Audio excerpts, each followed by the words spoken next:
భూమిరేవావలంబనం త్వయి జాతాపరాధానాం త్వమేవ శరణం శివే. ఓం నమ శివాయ. ఓం శ్రీమాత్రే నమః.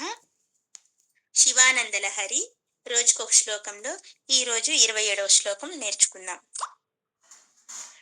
కరస్థే హేమాద్రౌ గిరిశ నికటస్థే ధనపతౌ గృహస్థే స్వర్భూజామరసురభిచింతామణిగణే శిరస్థే శీతాంశౌ చరణయుగళస్థేఖిలశుభే తమర్థం దాస్యేహం భవతు భవదర్థం మమ మనః.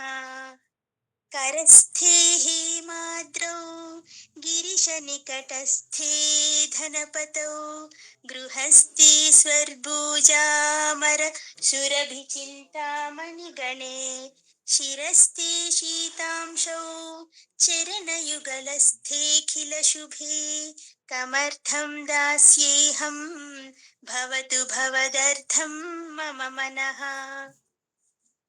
ఎంతో మంచి శ్లోకం. ఏం చెప్పారు? నిన్నటి శ్లోకం వరకు స్వామి నీ పాదాలను నేను తాకేతెలా, వాటి దర్శనం అవ్వగానే చక్కగా వాటిని నా 2 చేతులతో నేను తాకి నా కళ్ళకు హత్తుకొని నెత్తి మీద పెట్టుకొని నా హృదయంకి హత్తుకొని ఆ తర్వాత నిన్ను ఆలింగనం చేసేది ఎప్పుడు, ఎలా చేసుకోవాలి, అలాంటి భాగ్యం కావాలంటే నేనేం చెయ్యాలి అని అడిగారు. ఆ తర్వాత ఈరోజు శ్లోకంలో ఏం అడుగుతున్నారు? మనం కూడా ఎవరైనా తెలిసిన వాళ్ళ ఇంటికి వెళ్తే ఏంటి ఉత్త చేతులతో వెళ్ళాం కదా, ఏదో ఒకటి పట్టుకొని వెళ్తాం, పండ్లో పూలో ఏవో ఒకటి మనకు నచ్చినవి తీసుకొని వెళ్తాము. అలాగా నిన్ను చూడడానికి నేను అంత తహతహలాడుతున్నాను కదా, మరి అలాంటి నిన్ను చూడడానికి వచ్చేటప్పుడు ఉత్త చేతులతో ఎలా రాను స్వామి, ఏదో ఒకటి తెచ్చివ్వాలి కదా, మరి నీకు తెచ్చివ్వగలిగిన వస్తువులు నా దగ్గర ఏమున్నాయి అని అడుగుతున్నారనమాట. ఆయన దగ్గర లేనివేముంటాయండి, మనం ఇవ్వగలిగింది ఏంటి? ఆ ఇవ్వగలిగింది ఏంటో మనం ఈ శ్లోకంలో తెలుసుకుందాం. అలాగే ప్రతి పదానికి అర్థం తెలుసుకుందాం. హే గిరీష అని పిలుస్తున్నారు ఈ శ్లోకంలో. అంటే పర్వతం మీద ఉన్న ఓ ఈశ్వర అని. హేమాద్రౌ అంటే మేరు పర్వతం. బంగారు కొండ, మేరు పర్వతాన్ని బంగారపు కొండ అని కూడా అంటారు. కరస్తే నీ చేతిలో ఉండగా, ధనపతౌ ధనపతి అంటే ఎవరు? కుబేరుడు.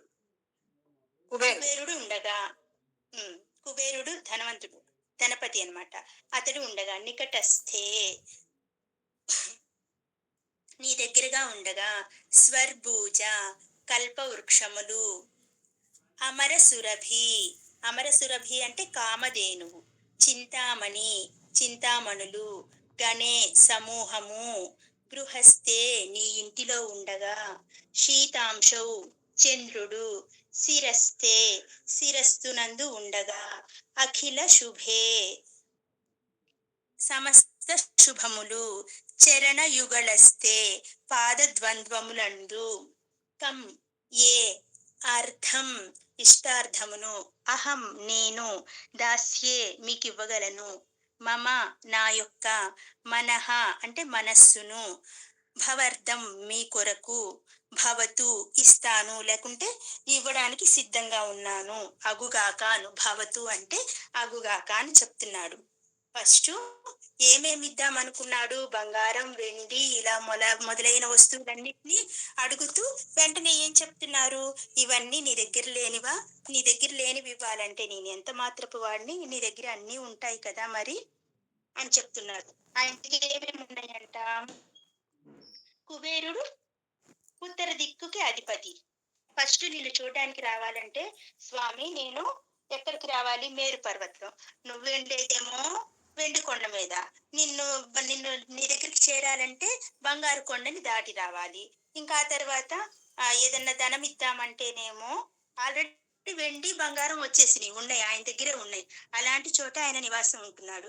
పోనీ ధనం ఇద్దామంటేనేమో కుబేరుడు నీకు మంచి స్నేహితుడు, ఆయన ఉత్తర దిక్కుకి అధిపతి, నువ్వేమో ఈశ్వరుడివి, ఈశాన్య దిక్కుకి అధిపతివి నువ్వు పరమేశ్వరుడు. పరమేశ్వరుడివి. ధనకనక వస్తువు అయిపోయినాయి. ఇంతవరకు అయిపోయినాయి. ఇంకా పోనీయి, ఇవన్నీ నీ దగ్గరున్నాయి. మణులు, చింతామణులు, కామధేనువు అన్నీ నీ దగ్గరున్నాయి. పోనీ నీకు చల్లగా ఏమైనా తెచ్చిద్దాము అనుకుంటే, అసలుకి చల్లని చంద్రుడినే నువ్వు శిరస్సున ధరించి ఉన్నావు. పోనీ ఏమన్నా మంగళకరమైన వస్తువుల్ని తెచ్చిద్దామా అంటే, అన్ని మంగళాలు నీ దగ్గరే ఉన్నాయి. నీ పాద మంగళాలు అన్ని నీ పాదాల ద్వారా. ఈయనకి అసలు శివుడు అంటేనే పేరు మంగళకరుడు అని. అన్ని మంగళాలకి కారణం నువ్వే. మరి నేను నీకు ఇవ్వగలిగింది ఏంటి స్వామి? ఉత్త చేతులతోనా రాలేను. ఇంకేం తీసుకురాను? ఆ నాకు తెలుసులే, మీకు ఇవ్వగలిగింది నా దగ్గర ఒకటే ఉంది అంటూ చెప్తున్నారు. ఏముందంట ఆయన దగ్గర? హే గిరీశ, నీకు లేనిదేమున్నది చెప్పు. కైలాసానికి వెళ్ళే దారిలో ముందుగా మేరు పర్వతం కనిపిస్తుందంట. నీదేమో వెండి కొండ, మరి మేరు పర్వతమేమో బంగారు కొండ. రెండూ నీవే కదా. పోనీ ధనాన్ని తెచ్చిద్దామంటే, ధనపతి అయిన కుబేరుడు నీకు మిత్రుడై ఎల్లవేళలా నీ కనుసల్లల్లోనే మెలుగుతూ ఉంటాడు. నృత్య వినోదాలే కాకుండా ఆ యక్షరాజుతో పాచికలాడుతూ ఉండటం నీకు కాలక్షేపం. అతడెప్పుడు నీ సన్నిధిలోనే ఉంటాడు. ఎవరు? యక్షరాజు అన్నమాట. కోరిన కోరికలన్నిటినీ నెరవేర్చగలిగే కల్పవృక్షము, కామధేనువు, చింతామణి సమూహాలు అన్ని నీ ఇంట్లోనే కొలువు తీరి ఉన్నాయి. పోనీ నీకు శీతల సేవ చేయడానికి చంద్రుడున్నాడు. అఖిల శుభాలను తెద్దామంటే నీ పాదాలను ఆశ్రయించుకొని అవి కూడా అక్కడే ఉన్నాయి. ఇటువంటి నీకు నేనేమివ్వగలను స్వామి? ఏ విధంగా నీ సేవ చేయగలను? నీ దగ్గర లేనివి ఏమిచ్చి నేను సంతోష పెట్టగలను అని అడుగుతున్నాడు. ఆయన దగ్గర ఏం లేవసలు, అన్నీ ఉన్నాయి.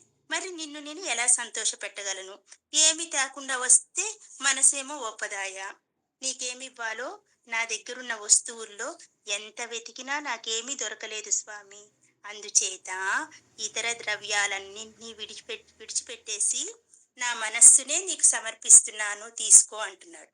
అంతకంటే గొప్ప వస్తువు ఇంకేం కనిపించలేదంట ఆయనకి. ఏమిద్దామన్నా అన్ని శివుడి దగ్గర ఉన్నాయంట. ఇంకేమి ఇవ్వాలి ఈయనకి? ఏమీ అర్థం కాక నా మనస్సునే ఇస్తున్నాను, తీసుకో స్వామి అంటున్నారు. ఓం నమ శివాయ.